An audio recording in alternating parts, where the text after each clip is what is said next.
Okay, I'm here in front of a Dinosuchus riograndius, that's right there. And then this is a cousin of the Triceratops. The reason I want to use this as a backdrop, I want to talk about soft dinosaur tissue. And they've got some pretty big ones over here too. So, Dr. Mary Schweitzer and Jack Horner. And I'm glad Jack Horner was involved because he's basically the most famous paleontologist in the world. He was the go-to guy for Jurassic Park when they talked, they were asking questions. So they broke open some dinosaur fossils by mistake, and they found some soft, gooey material in them. Soft dinosaur tissue. Now, it wasn't alive, but it was viable tissue that wasn't fossilized. And by the way, they do find dinosaur bones that are not fossilized, and there's no mechanism for why they wouldn't be, how that would happen. And they tend to find the tissue in large bones like the crest and the horns. And the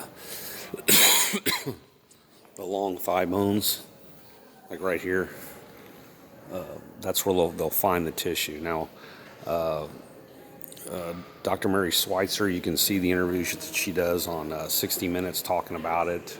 Just punch in Mary Schweitzer, 60 Minutes, dinosaur flesh. And she tried to, she kind of started getting ostracized for what she was saying, and so she had to backpedal on everything and say, well, we don't know the mechanism that allows the dinosaur tissue to survive for 60 million years, but there must be something because obviously they died 65 million years ago. Well, none of them can come to the fact that dinosaurs have lived with man up until recently. They were all hunted out. A lot of them got wiped out in the Noahic flood.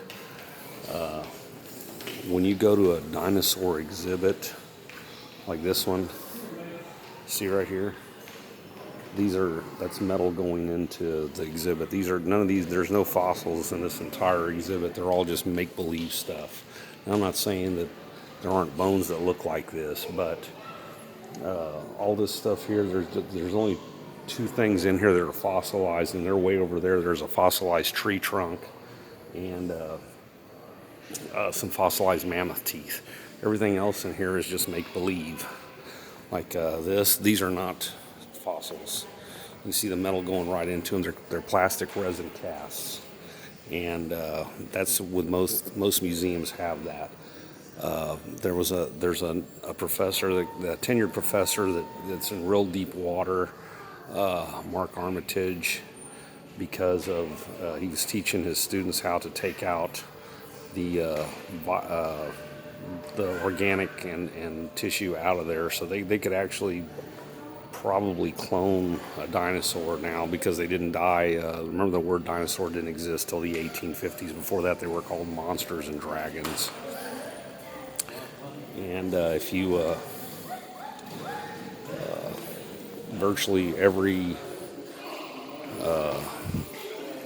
culture and history has tales of dinosaurs and monsters, and that's what that they saw. Like I said, there's probably still a few in the Congo. It's the largest swamp in the world. It's the size of Arkansas, and there's probably some still in the ocean, and there's probably some pterodactyl type dinosaurs. One of my elementary school teachers saw one in South Texas, a pterodactyl, about 1978. After, she was one of my teachers, and you can look it up in the Light magazine, the San Antonio Light magazine, which is now defunct. But anyway, I have a theory on. Remember, they found the largest and most complete T-Rex skeleton. They called it Sioux up in the Dakotas, and the FBI seized it. And I think one of the reasons they seized it was because not only was it the most complete, but it was probably the youngest of all the T-Rex skeletons. So if if they were to crack it open, they would probably find just a whole lot of cool gooey stuff. Anyway, check out the works of Ken Ham, Kent Hovind. My friend Trey Smith has great high production videos about dinosaurs, and I've got more on timosplace.com. I also have other YouTube channels: Pat Moynihan, Tim Moynihan, Timmy Moynihan, Edward Moynihan. Please like, share, and subscribe. I appreciate it. Thank you.